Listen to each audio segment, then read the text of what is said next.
Buenas tardes, yo soy la doctora Patricia Vega, oncóloga del Hospital San Carlos de Capitán Sarmiento. Agradezco desde ya a Mariano Aguirre por haberme invitado a dar esta charla. Debido a la pandemia que estamos pasando, esta es la nueva forma de comunicación, ¿sí? Por medio de distintas plataformas. Trataré de ser lo más clara. Lo que voy a plantear yo es oncología. Han llegado muchas preguntas, ¿sí? Y trataré de que ustedes se lleven las respuestas. Si ustedes vieron que no fui clara, ¿sí? Y tienen algunas dudas, se las van a preguntar a Mariano y Mariano me las va a hacer llegar a mí, por distintas plataformas seguramente. Lo primero que les quiero decir a todos y a todas que el cáncer es una enfermedad frecuente, como la diabetes, la hipertensión arterial, el EPOC y el cáncer son enfermedades frecuentes. Ahora, ya que dejé aclarado que es frecuente, vamos con las preguntas. ¿Cuáles son las causas de muerte en la actualidad? Esa es la primera pregunta que me hicieron. Las causas de muerte en la Argentina y en el mundo son, la primera son las cardiovasculares, los accidentes cerebrovascular y los infartos agudos de miocardio. La segunda causa de muerte son los accidentes automovilísticos, ¿sí? Que con esta pandemia se ha reducido un poco la causa de muerte. La tercera causa de muerte es el cáncer, ¿sí? Y la cuarta causa de muerte es el EPOC, la enfermedad pulmonar obstructiva crónica. La segunda pregunta que se me realizó: ¿qué tratamientos oncológicos existen en la actualidad? Los oncólogos nos tuvimos que hacer amigos de los cirujanos. Los cirujanos son la mano derecha del oncólogo a nivel colega, ¿sí? Ni el cirujano es Dios, ni el oncólogo es Dios. Los dos somos médicos que nos complementamos. Después tenemos otros tipos de tratamiento. Yo voy a contar una anécdota para que ustedes sepan y ustedes también lo van a vivir. Antes de que, en la época de mi abuela o de sus abuelos, o si es que tienen abuelos o son más jóvenes que yo, no existía más que la cirugía, la quimioterapia y la radioterapia. Y ahí se terminaba la cosa con respecto a la oncología. Gracias a Dios, o gracias a la gente, a los profesionales que se dedican a la investigación, a las empresas que nos han aportado nuevos formas de diagnóstico, como ecógrafos, tomógrafos, tomografías con emisión de positrones, ¿sí? Un montón de cosas. Hemos podido avanzar en la oncología, ¿sí? Otra forma de tratamiento es la hormonoterapia, ¿sí? La hormonoterapia, alguna es por vía oral y otras por vía intramuscular o subcutánea. Por ejemplo, las hormonoterapia en cáncer de mama, tanto el tamoxifeno como el anastrozol como el letrozol, son por vía oral. Y la ciproterona y la bicalutamida, que se utiliza para el cáncer de próstata, son también por vía oral. Después tenemos la palabra más terrible para todos los pacientes oncológicos y para nosotros también, porque nosotros también podemos tener una patología oncológica. Todos somos potenciales de tener un cáncer, todos, usted y yo. Es la quimioterapia. No hay que tenerle tanto miedo a la quimioterapia, ¿sí? Bueno, la quimioterapia se divide en dos partes, en endovenosa y en vía oral, aunque no lo crean. Hay quimioterapia vía oral. La quimioterapia vía oral está el vinorelbine, la capecitabine etcétera, que son para cáncer de mama y cáncer de pulmón, ¿sí? Otro tratamiento que existe son los inhibidores de la tirosina quinasa, por ejemplo, que se utilizan por vía oral también. El suritinib, el pazopanib, el sorafenib, disculpen, ¿sí? Que se dan para cáncer de riñón. Después tenemos el erlotinib, tenemos el afatinib, que se dan para cáncer de pulmón.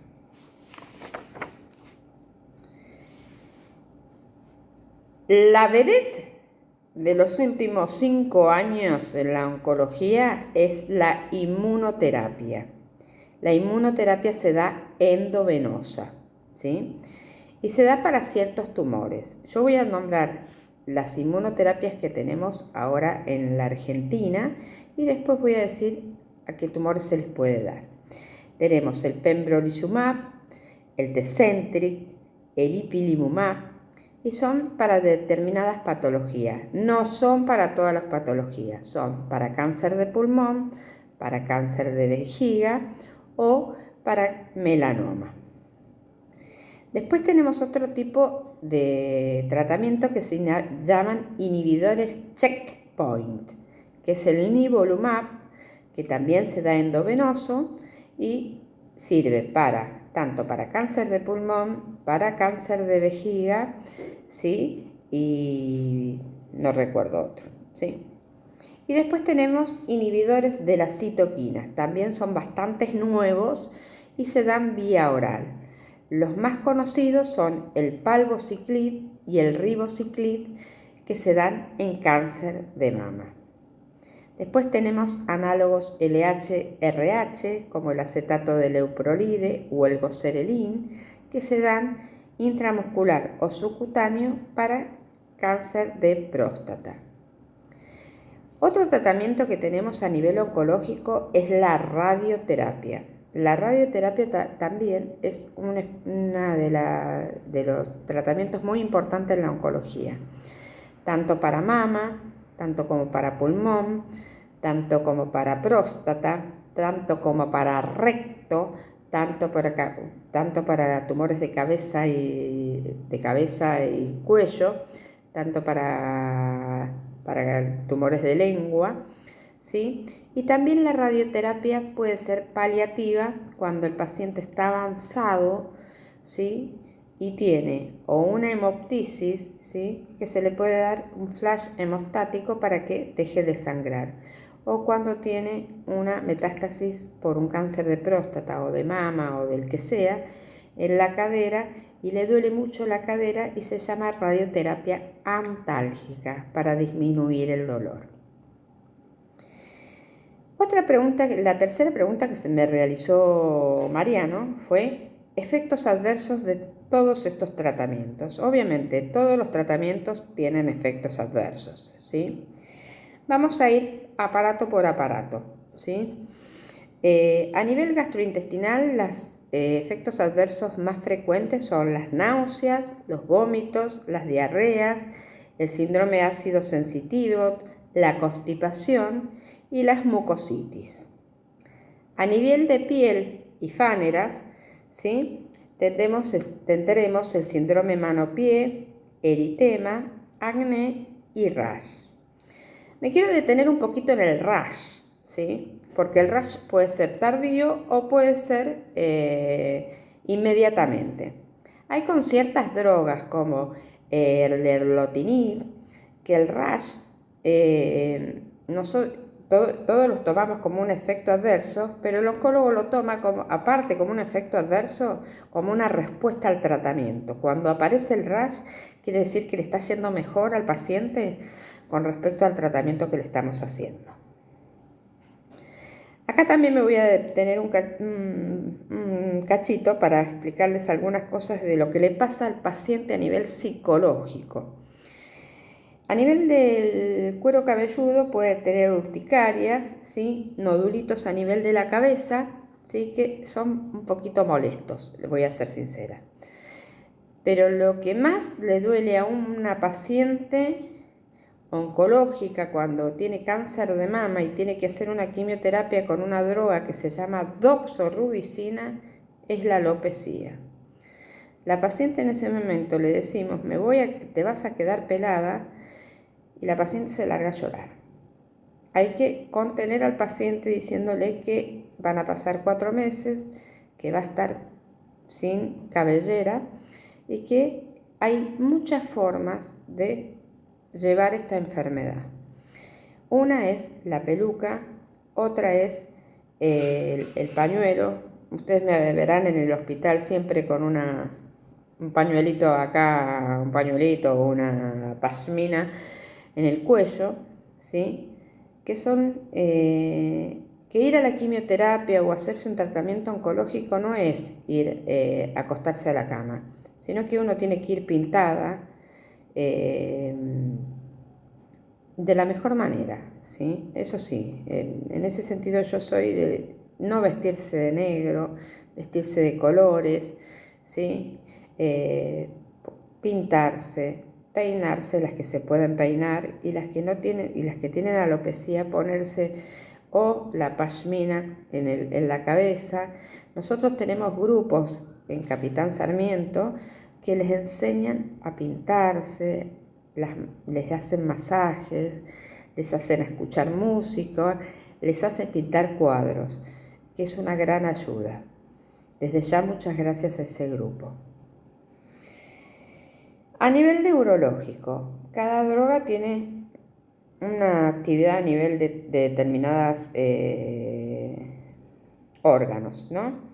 Las parestesias son como una sensación de que la mano, como una sensación de mano que no está muy segurita, ¿sí? La cefalea ocurre normalmente una vez que uno terminó un tratamiento endovenoso. ¿Por qué?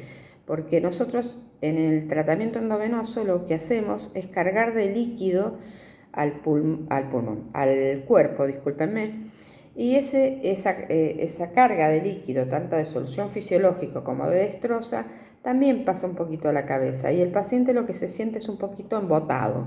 Entonces le decimos que no se ponga nervioso y que se tome una aspirina o que se tome un ibuprofeno cada 8 horas. Mejor dicho, un ibuprofeno cada 8 horas más que la aspirina. Y la otra cosa es que son las neuropatías. Las neuropatías son como si tuvieran calambres en las manos y en los pies, en todo lo que sea hombro y todo lo que sea pierna, y en todo lo que sea la parte a nivel esófago gástrica. Lo que hay que decirles al paciente es que no tome los alimentos ni muy fríos ni muy calientes, una cosa es tibia, y que las infusiones, tanto de té, mate cocido, mate, no las tome ni muy fría ni muy caliente, que eso les va a ayudar. A nivel cardiovascular, los efectos adversos que puede tener un paciente son insuficiencia cardíaca, hipertensión arterial y isquemia. Acá quiero pararme un poquito. Cuando un paciente está enfermo por una patología oncológica, nunca debe dejar de tomar la medicación que venía tomando para la diabetes, para la hipertensión arterial, para el corazón, para la dislipidemia. Siempre tiene que seguir tomando la medicación, y cuando va a hacer su tratamiento la tiene que haber tomado. Bueno, a nivel hematológico, ¿sí? Lo que produce los tratamientos son disminución del hematocrito, disminución de los glóbulos blancos y disminución de las plaquetas.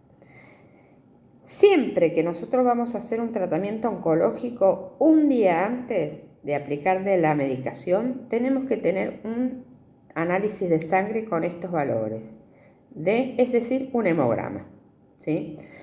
Para saber si el paciente está en condiciones de hacer este tratamiento. Otros efectos adversos que hay son las alteraciones metabólicas, como el aumento de las enzimas hepáticas en transaminasas, el aumento de la urea y la creatinina, y hay que pensar mucho también en la hiponatremia, ¿sí? Y también otro efecto adverso que pueden llegar a tener, que después más adelante lo voy a hablar, ¿sí? Es cambio en el perfil tiroideo, ¿sí? Pero les voy a decir cuándo los oncólogos pedimos un perfil tiroideo. La cuarta pregunta que me realizó Mariano, ¿qué tratamiento le damos a los efectos adversos que sufre el paciente?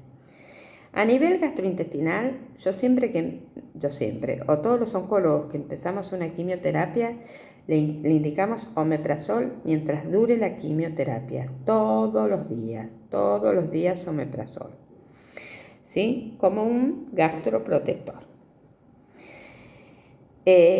A drogas que son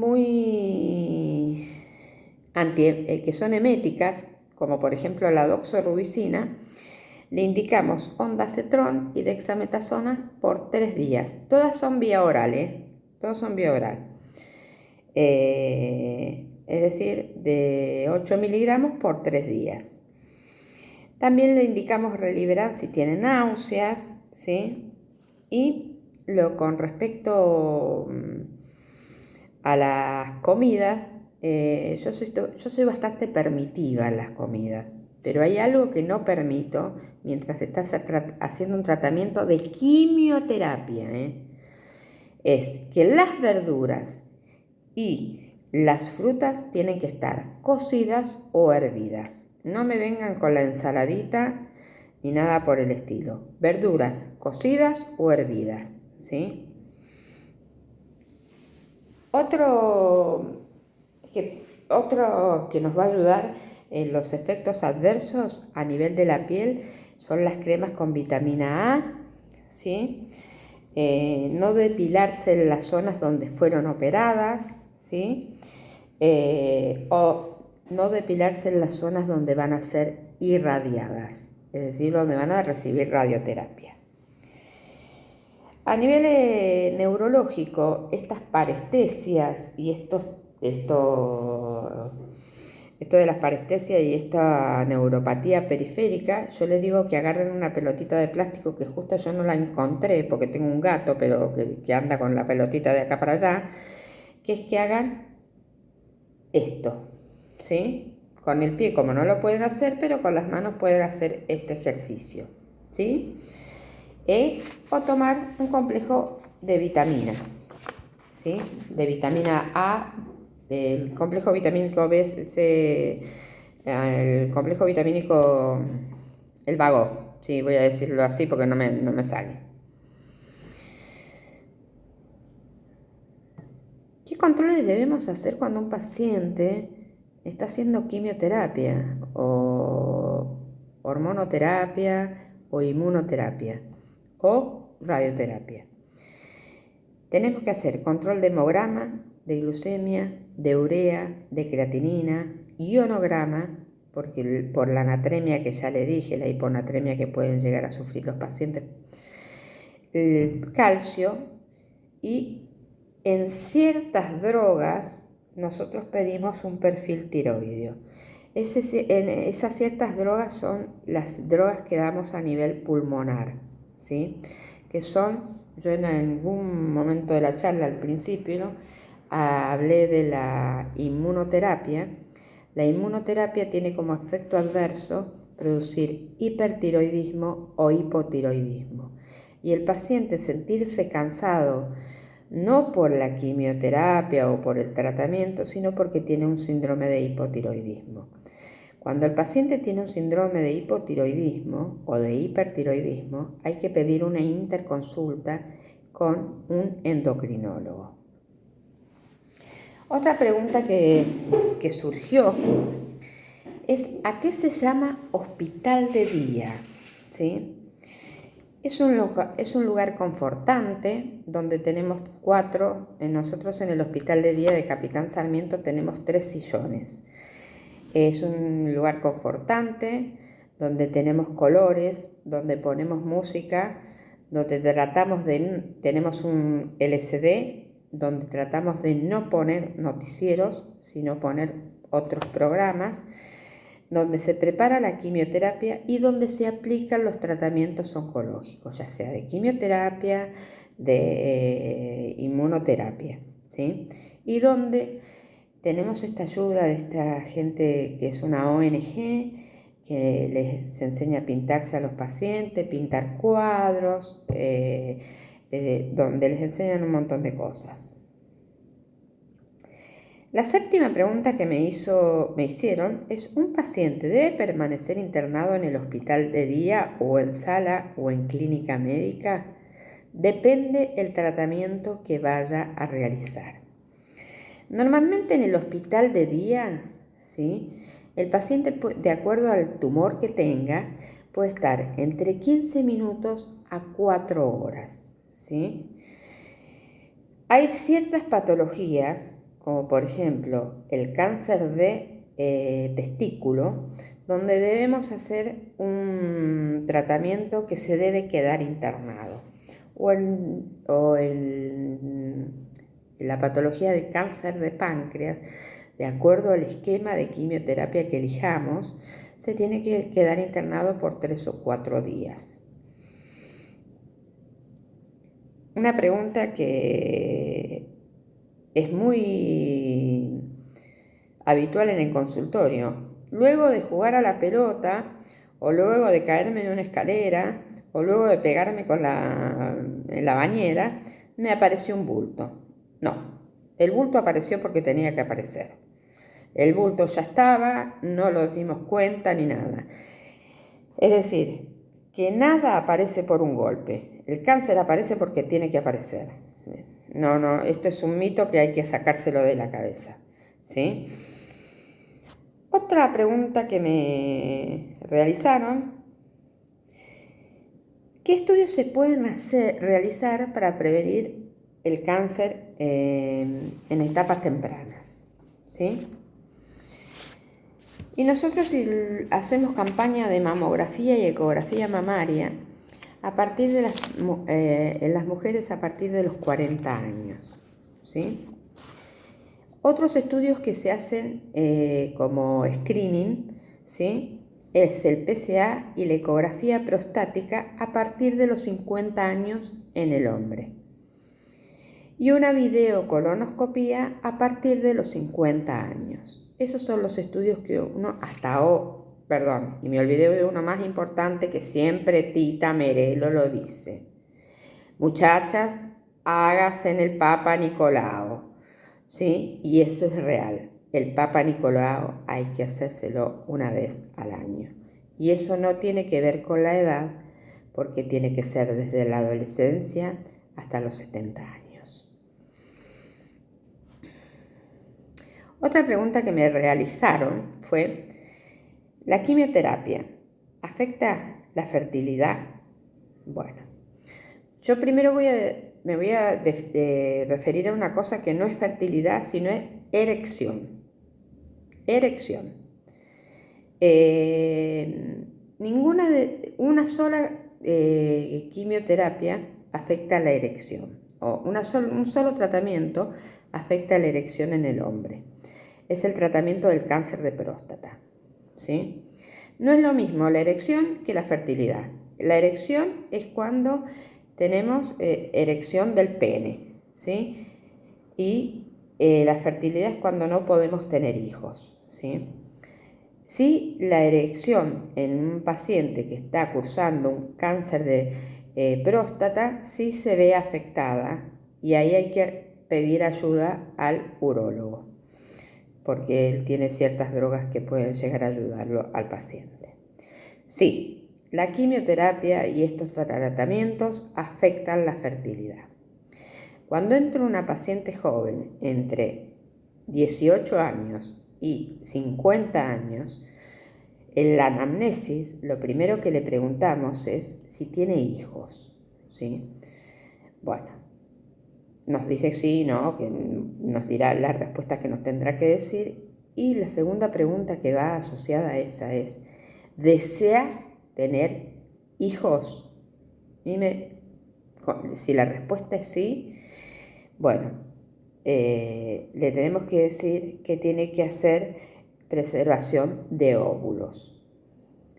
El cáncer de testículo es un el cáncer de testículo se da en gente joven, en varones jóvenes. Entonces apenas lo vemos, le tenemos que preguntar que tenés ganas de tener hijos, o si no tenés ganas de tener hijos porque sos joven, tenés que pensar que el día de mañana podés llegar a tener ganas de tener hijos.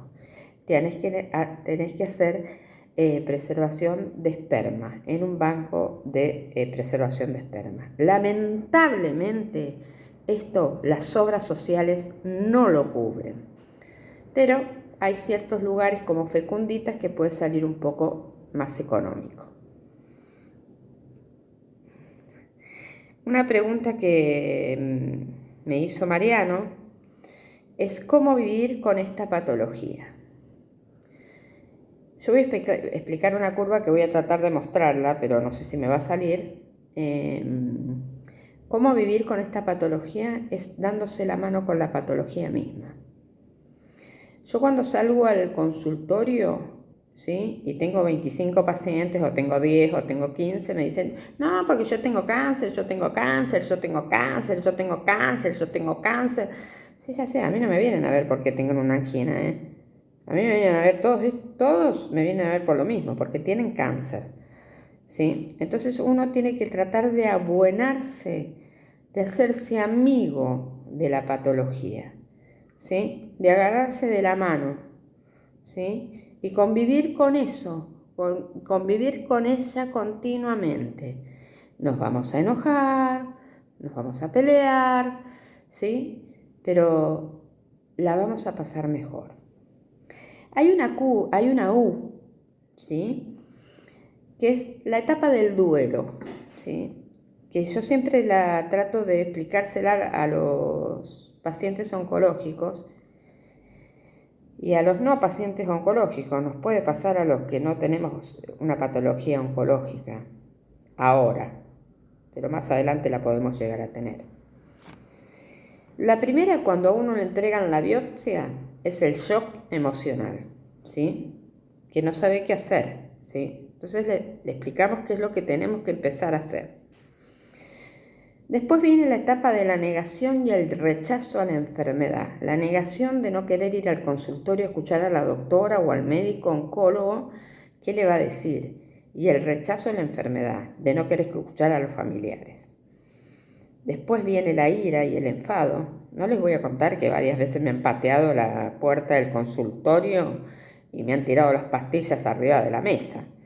Pero bueno, uno tiene que sentarse y decirle, bueno, esto es lo que te va a ayudar a vivir, esto es lo que te va a ayudar a seguir adelante. La otra es el miedo. Todos tenemos miedos, todos.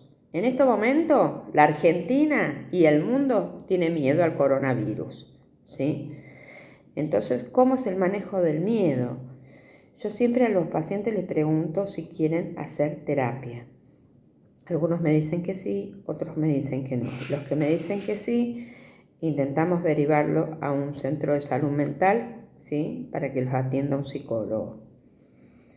Luego es la depresión. Obviamente ahí estamos con la depresión no solamente del paciente, sino la depresión del familiar.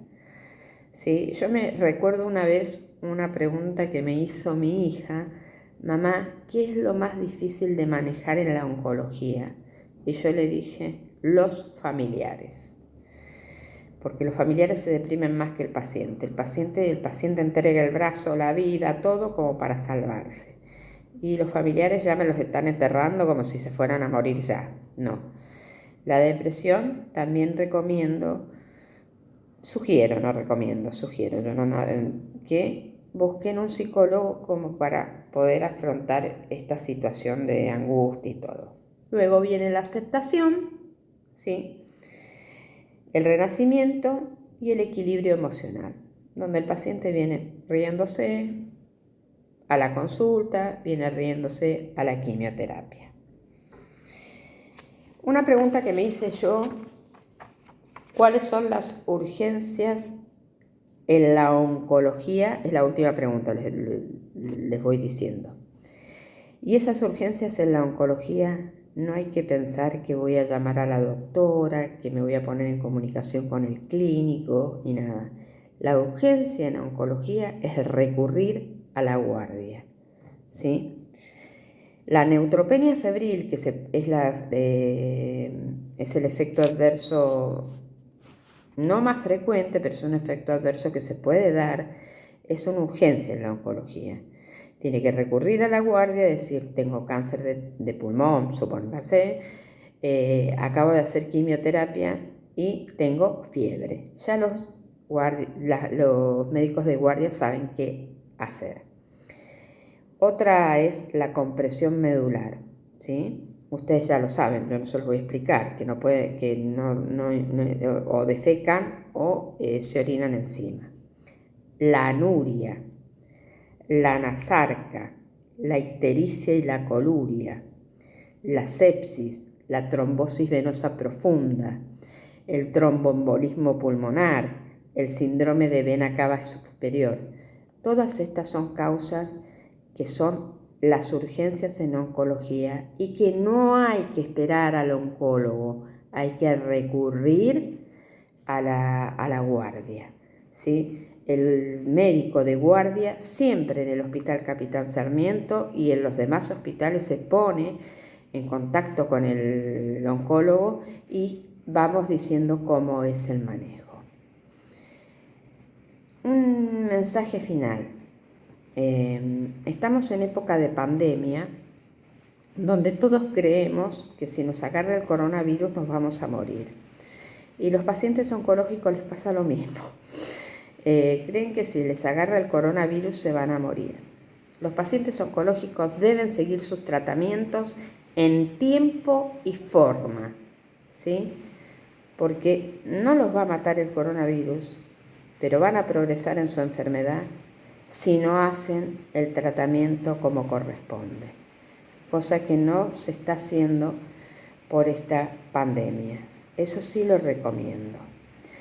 No tengo más nada para decir, lo único que les agradezco es que me hayan escuchado y que si tienen alguna pregunta no tienen nada más que hacérsela a Mariano, mandársela a Mariano y con Mariano yo se las responderé.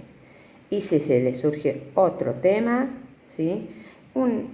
No tengo ningún problema en preparar otra charla para resolvérselos. Muchas gracias, hasta luego.